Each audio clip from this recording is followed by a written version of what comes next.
There is a powerful law in this vibrational universe of which we are all a part. We are calling law of attraction. And what that law is, it is the manager of the vibrational frequencies of this universe. It's the manager of the thought vibration. It's really the manager of all vibrations. But in the context of this gathering, when you think a thought, law of attraction responds to the thought that you're thinking and brings you other thoughts that match it, other thoughts of same frequency. So when you focus upon the well-being of something, law of attraction will bring you more thoughts like it. When you focus upon the not well-being of something, law of attraction will bring you other thoughts like it.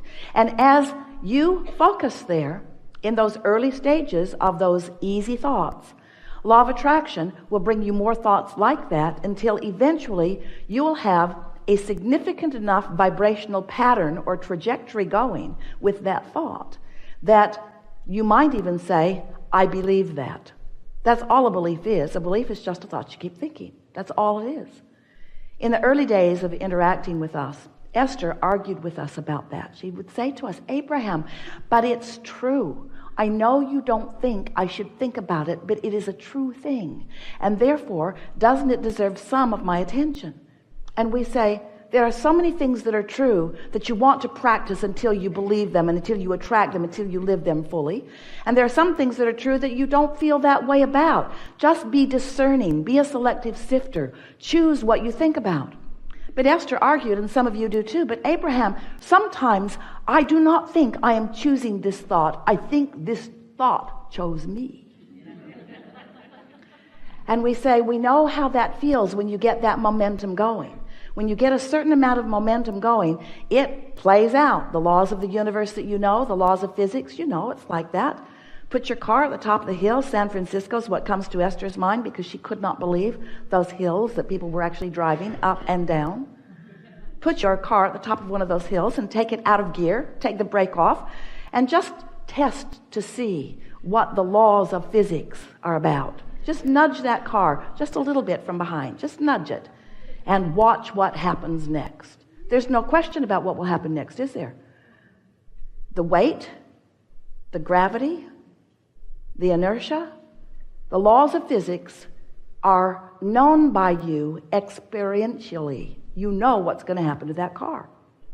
But if you come to your senses and say, oh wait, I already know the outcome of this, I choose something different, so you step right out in front of that car and it bumps up against you, it stops. The momentum stops right there, doesn't it? You wouldn't want to be at the bottom of that hill, stopping that momentum. So law of attraction is synonymous with momentum, because when you give your attention to something, law of attraction will bring more and more and more and more and more. That's why you want to be discerning about what you think about. And it's also why you don't want to be at the bottom of the hill trying to stop your thoughts. That's when Esther said, my thought's thinking me, Abraham. I know you think I should think otherwise, but this thought has got hold of me big time.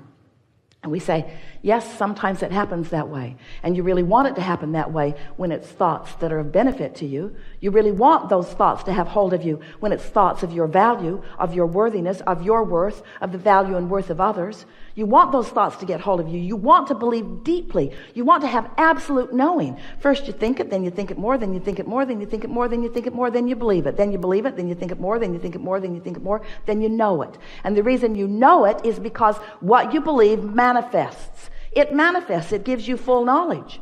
But what humans mostly don't understand is that you have control over what moves from vibration into reality.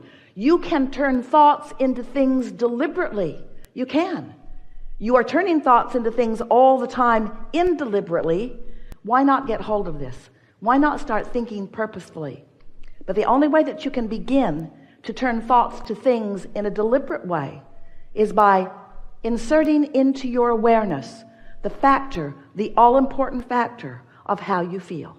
Because how you feel is your guidance that lets you know how much momentum you got going toward what you want and how much introduction of contradiction you've got going on. One of the things that you have going for you, there are a lot of things, but significant to this topic. One of the things that is really beneficial to you, and we love you so much.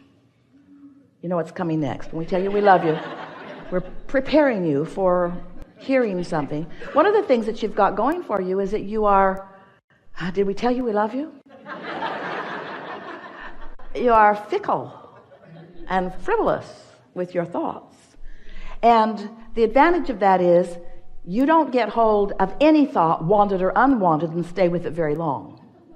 You are distracted. Ooh, shiny.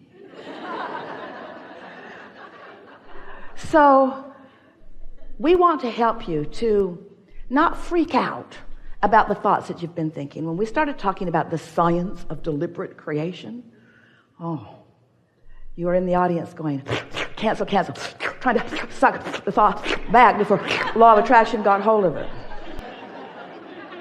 And we don't want you to be guarded about your thoughts, because you're starting right here, right now, and well-being is dominant.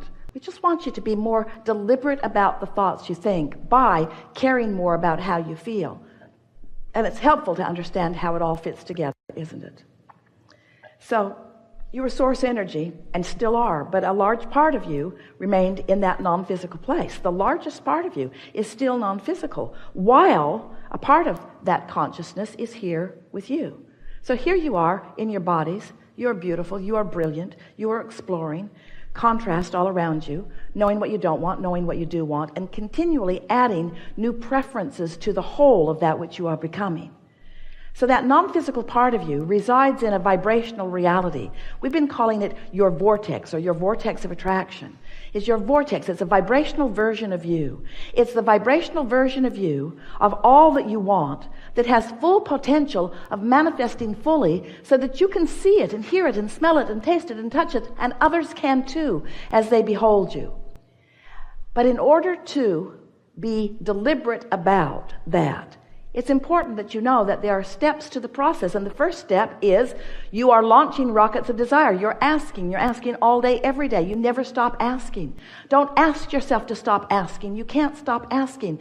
The trajectory that we are all on, the trajectory that you are most about, who you really are, why you're here, the environment that surrounds you, the details of the environment that surrounds you, all queued up in order to evoke from you new awarenesses of who you are and what you further want. So don't fight that. Just go with it. You can't stop it. Just let the desire flow forth from you. Step one.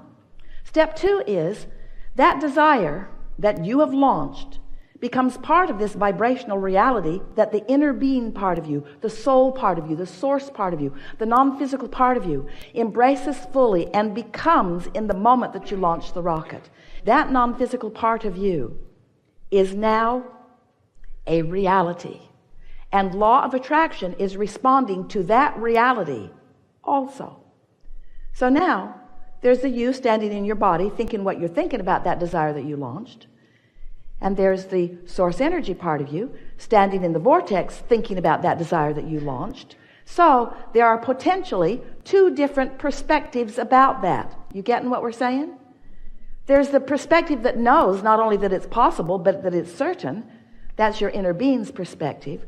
Knowing that the path will unfold, knowing that you will find your way, knowing that it will be really fun going toward it, and knowing that you're going to like it when you get there, but knowing that it's not just getting there that it's all about, it's the journey on the way to it that life is really about. That's what your inner being knows. That's what your inner being knows and bees about the desire that you launch.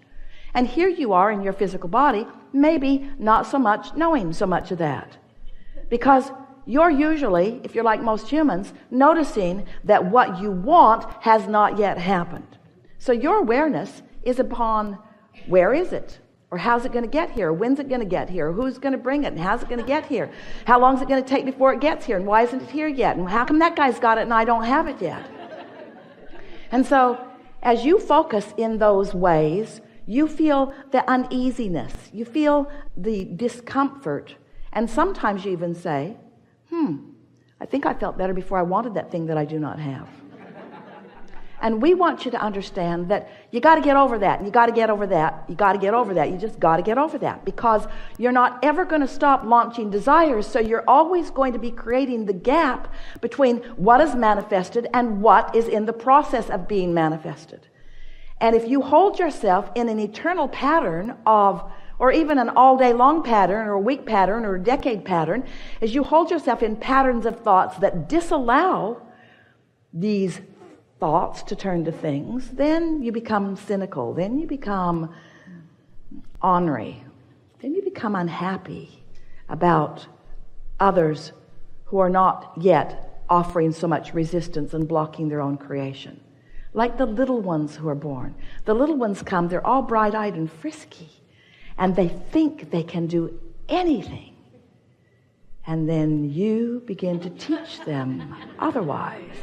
Oh, you think the world revolves around you? Yes, I do. Well, it doesn't. Yes, it does. It revolves around you. Anything that you want, resources, the energy that creates worlds, all queued up for you. You just got to find a way of getting in the vibrational vicinity of it, which means you got to stop thinking those thoughts that contradict it. But that statement is a contradiction to the laws of the universe. Stop thinking that thought, because you can't stop anything. You can just start other things. Because this is a universe that is based upon attraction. There's no exclusion. It's all inclusion. So when you say, I'm not going to do that thing, I'm not going to think about that anymore. You're thinking about it right now. You're thinking about that thing you said you weren't going to think about, but you're thinking about it now, and law of attraction is making it easier and easier for you to think about that thing you're not going to think about. So then you join those clubs where you don't think about those things.